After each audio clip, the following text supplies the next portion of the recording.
moderate flood stage. Please don't make yourself someone who needs to be rescued. Again, stay off the roads in much of the state, especially south of US 64 and east of Interstate 73-74. Many roads in our state are still at risk of floods. Roads you think are safe can be washed away in a matter of minutes. And if you must drive, don't drive on flooded roads. Just a few inches of water can sweep your car away. And again, don't drive around barricades. Be alert for sudden flooding and be prepared to get to higher ground quickly. Pay close attention to flash flood warnings and follow local evacuation rules.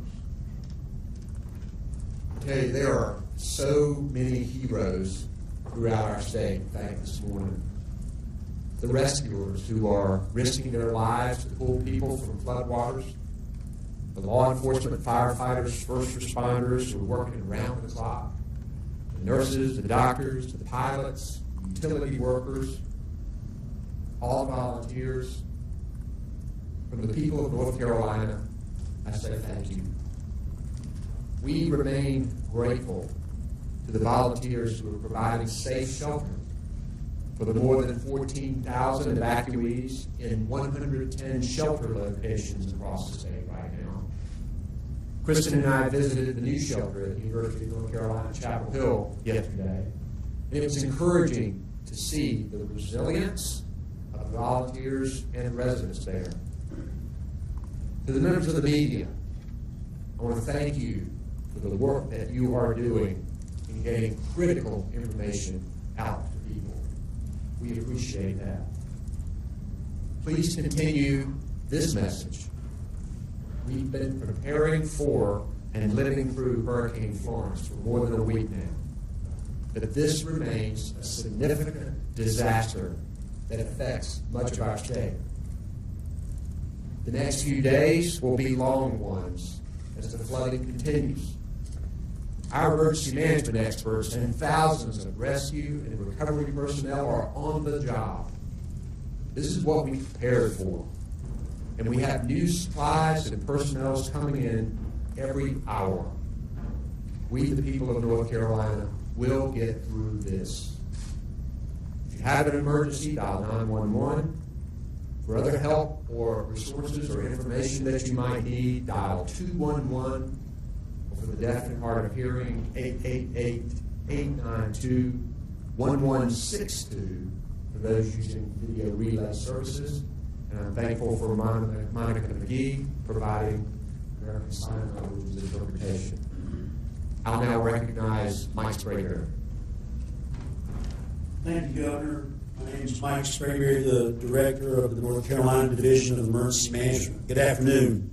The State Emergency Operations Center remains activated at a level 1 on day 8 of the Hurricane Florence response.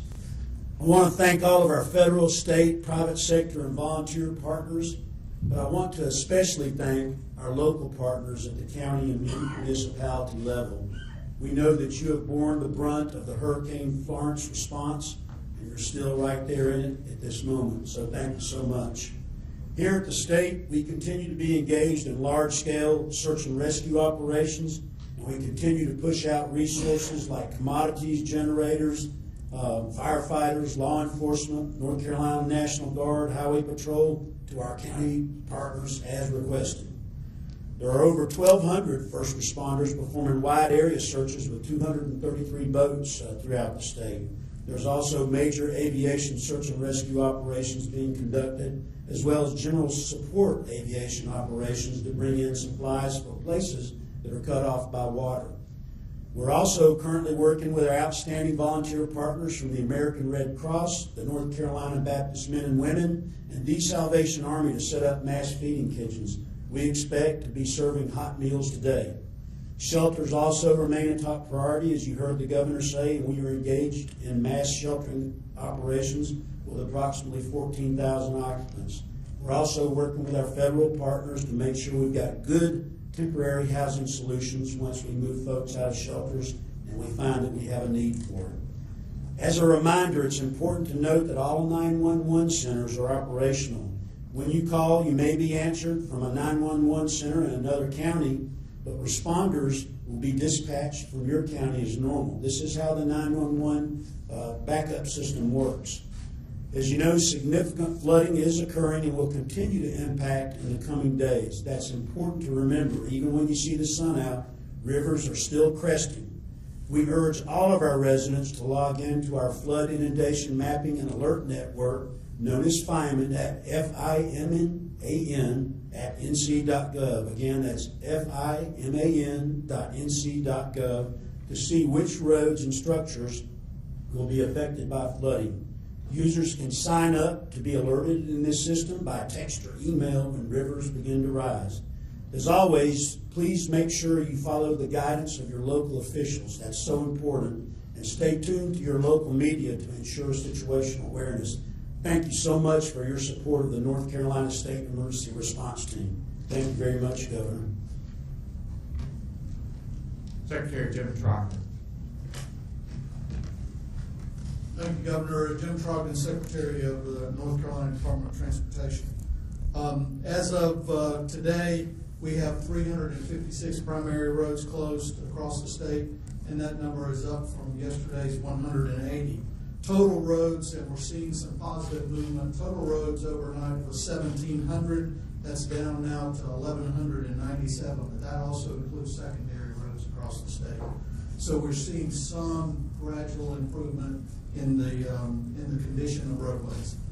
Mobility and access. Yesterday's focus was getting good access into Wilmington. We successfully did that. We have one major route that's supporting us, and we're working on the same thing to ensure we have good access into Brunswick County. Brunswick County's access has been up and down due to the flooding conditions and the dynamics of the flooding conditions. We are making great progress, especially in Craven, Carteret, Jones, up in that area of the center of the eastern North Carolina, in clearing debris from the roadways. We're making sure that the mobility on the roadways, now that the floodwaters are down, will not be constrained by fallen trees. So the counties up there reporting good progress in clearing trees out of the roadways. We're at 90% of all of our roads cleared, and those in that county area.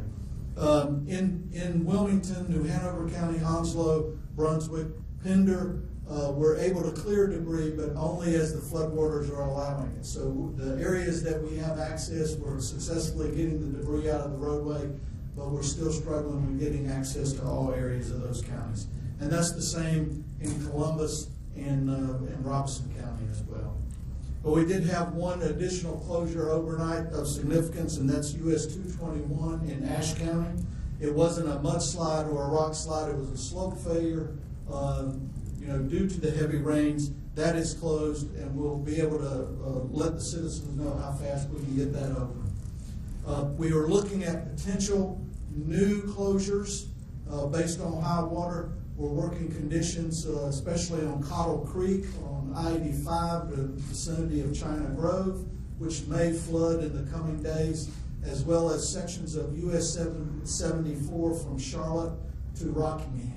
There's probably 10 or 11 different creek crossings that, based on the flood conditions and projections, we anticipate those may flood as well, so we're working detours on those significant routes. That concludes my update. Thank you.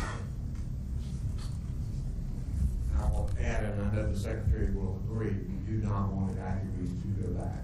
Yes, So not want that to happen right now. There's too much going on. Colonel Glenn McNeil. Thank you, Governor. Glenn McNeil, Commander of the North Carolina State Highway Patrol. The State Highway Patrol continues to activate and deploy members into the affected areas to assist with the local response efforts.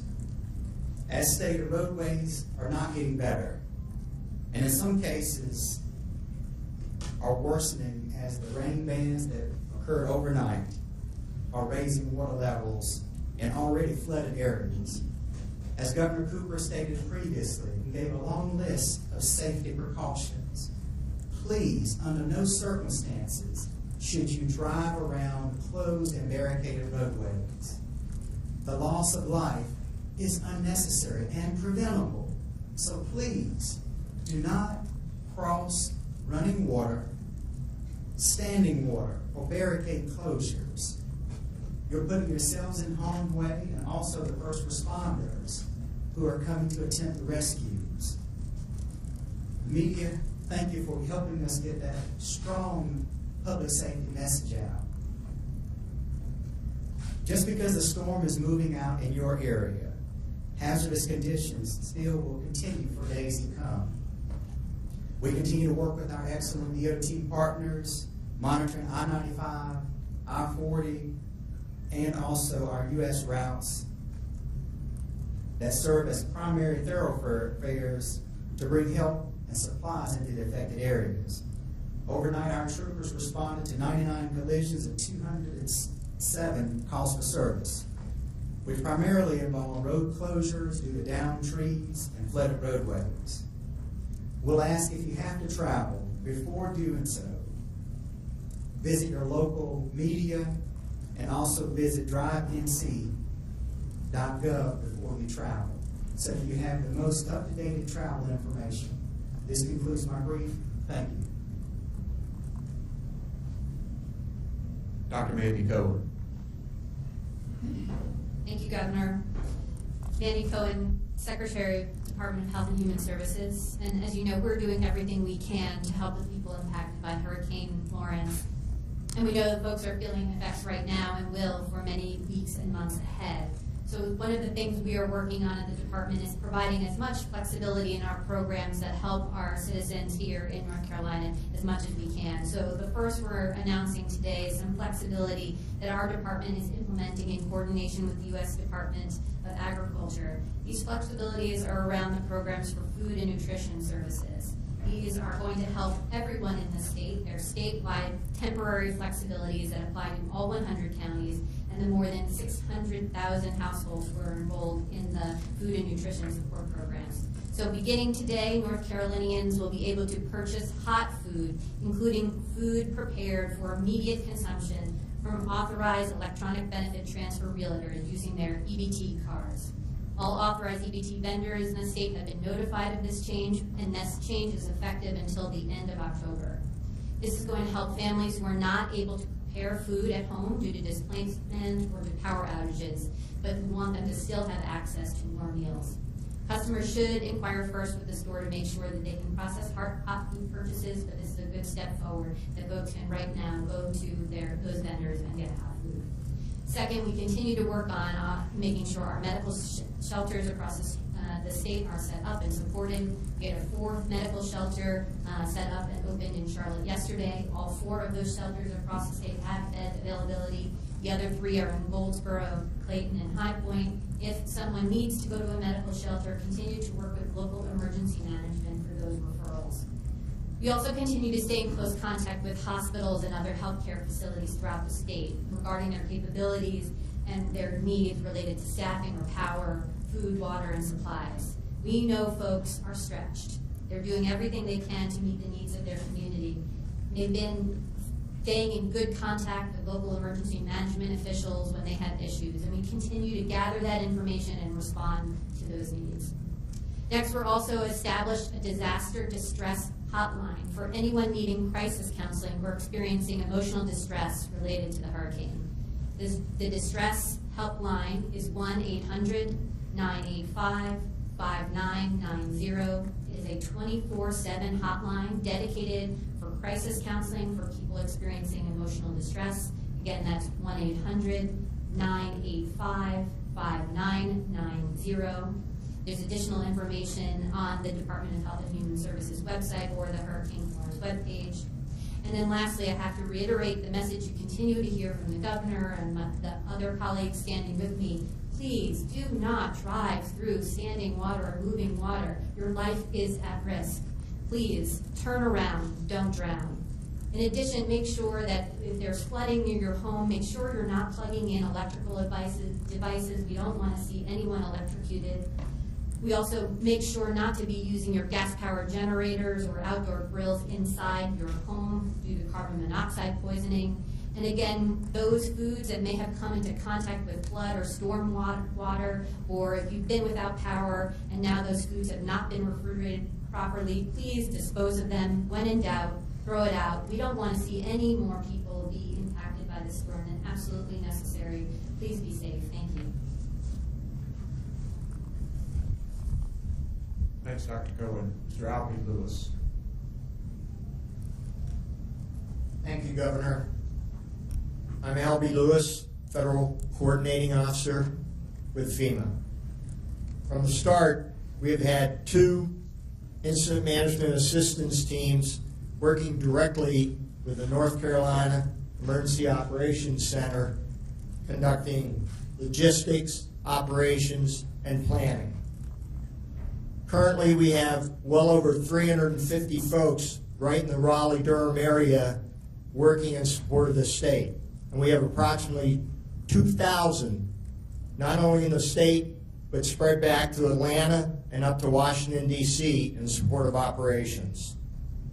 Last night, we assisted and pushed forward an additional 85 ambulances for patient evacuation and movement from facilities. We are also supporting pharmacy support for the ambulance fleet. We are coordinating medical providers for those shelter operations in Charlotte. Currently, we have 5 health and medical task forces, 2 rapid deployment forces who are providing support to all the medical needs in central and eastern branches. Mr. Sprayberry talked about the urban search and rescue teams. Many of those came through the EMAC. We are also providing an additional 800 federal urban search and rescue personnel who are deployed here in North Carolina with swift water rescue capabilities to augment those local fire support facilities and teams, and they've supported over 700 rescues. We have 4 disaster medical assistance teams and 3 national veterinary response teams, and they're staged in the western and central branch to prepare for those additional impacts. We have 5 pharmacists supporting the pharmacy cache and staging in preparation for post-storm public health requirements. And then finally, our United States Army Corps of Engineers is supporting power restoration and conducting assessments on critical infrastructure to provide generator support where needed. Thank you.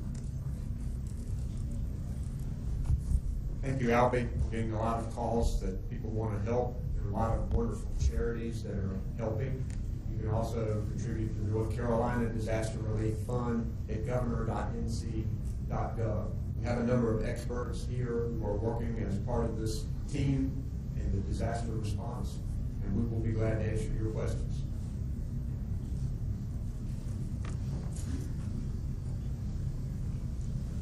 Governor Gary Robertson with AP, and we talked a couple of days ago about how you would sum this up and compared to other North Carolina storms. But now, as we're seemingly on day 5 or 6 of the storms, start thinking about, are these storms like the monumental storms we hear in other parts of the country? We've heard about.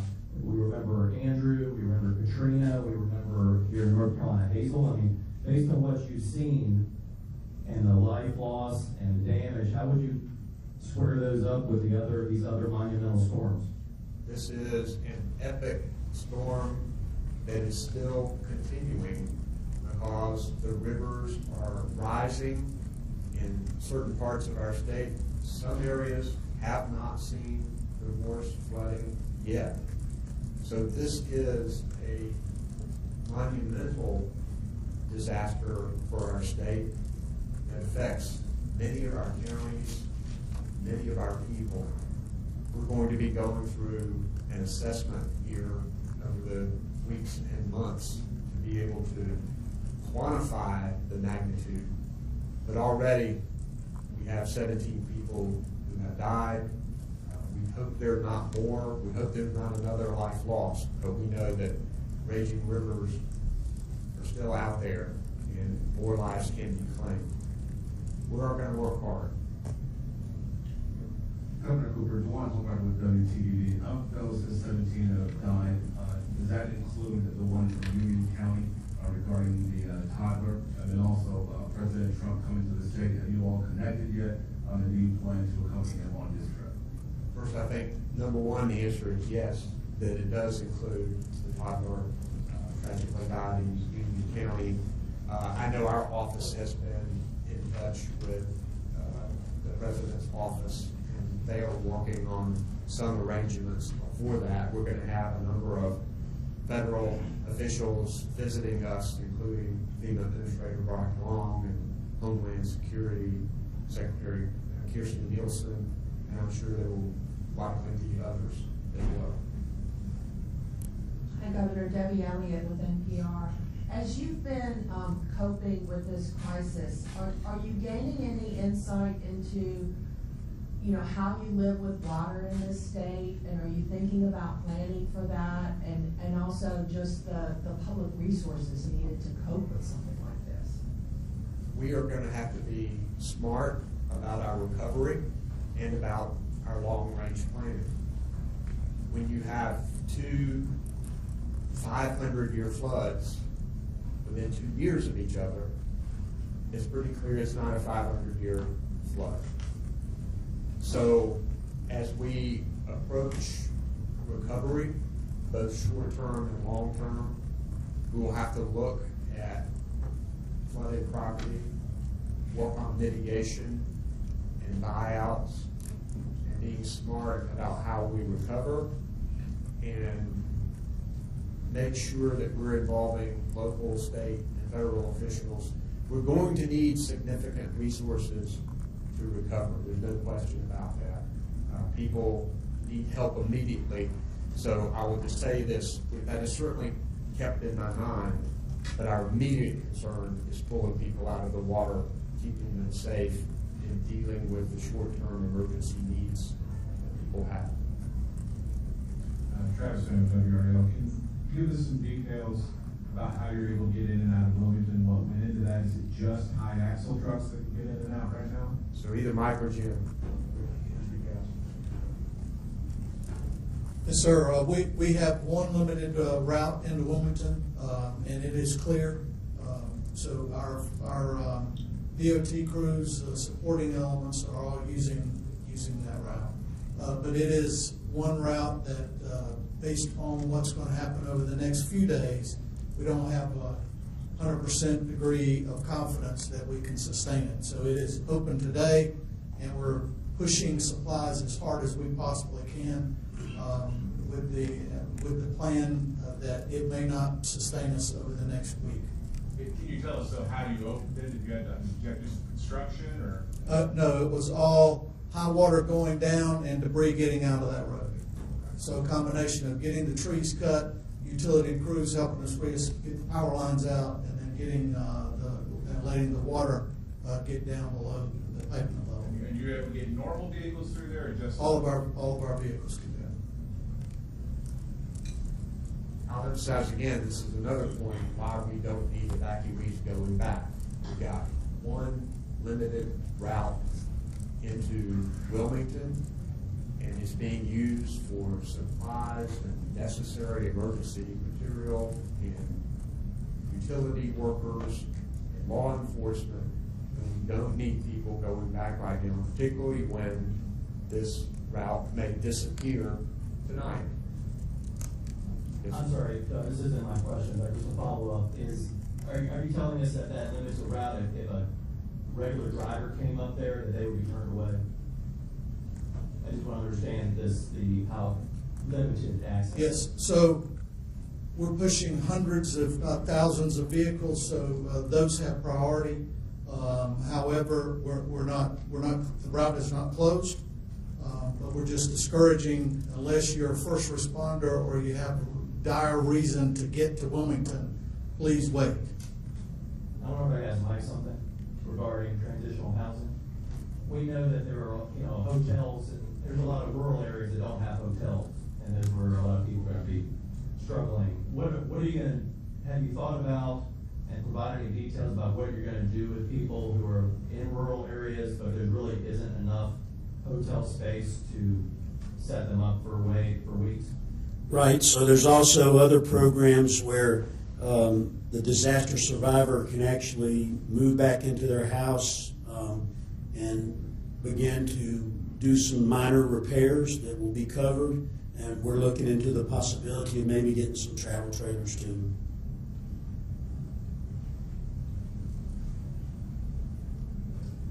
Travis in February, can you speak to dam breaches that we've seen and others that we're monitoring, particularly if there's some sort of imminent danger to people who have not evacuated yet?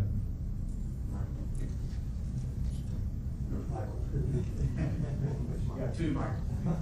So we're working very closely with the Department of Environmental Quality to monitor all of the high hazard dams. We had one small dam breach, I believe, in Brunswick County called Sanford Dam. There were no households, in the inundation flood map. So we are watching those very carefully to make sure that they're not, providing any issues to us. So still early, still much flooding and river cresting to go. So I know Secretary Regan and his team they actually are sitting right over there in the side of the state EOC, and we're linked up closely.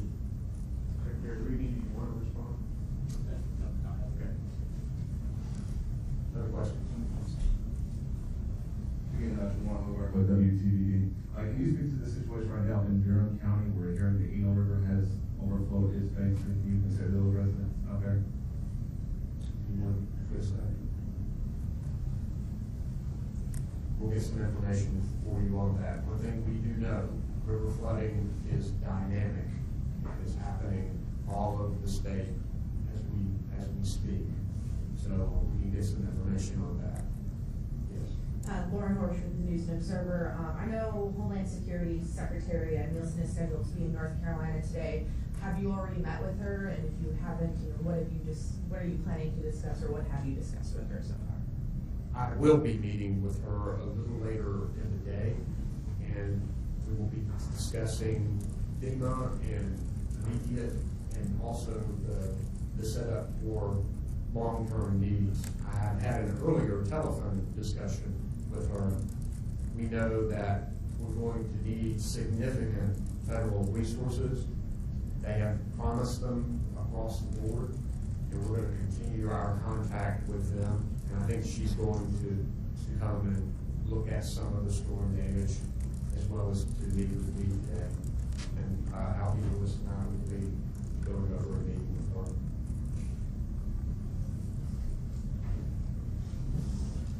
Thank you again, appreciate it. Can you give us any updates on coal ash ponds and or all lagoons, whether there's been any news about that? I'll call on our Secretary of Environmental Quality. Thank you, Governor. As it pertains to coal ash, I think you're aware that we had failure at one of our landfills at Sept plant. Duke Energy is on site doing an analysis. Within the next hour, we will have the Department of Environmental Quality solid waste experts on site as well to assess the damage to that landfill. We are monitoring coal ash, or actually coolant ponds at Weathersfield, and do not have any action there as well. In terms of hog lagoons, we've got one hog lagoon breach reported in Duplin County. We've got 5 reports of hog lagoon overtops in both Jones and Pender County. And we've got 2 reports of hog lagoons being inundated by nearby bodies of water in Jones County. Those are what we've had reported thus far. Reports are continuing to come in, and as soon as the environment is safe, we will send staff out to evaluate those reports and look for any additional. That was Michael Regan, our Secretary of Environmental Quality.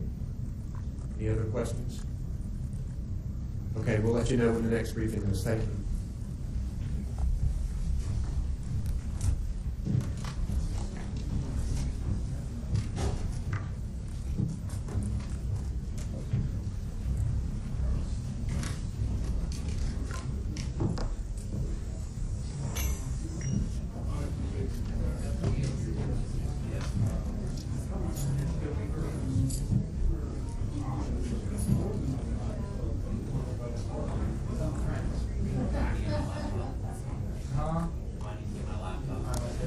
folks, I have one quick announcement for you about this afternoon.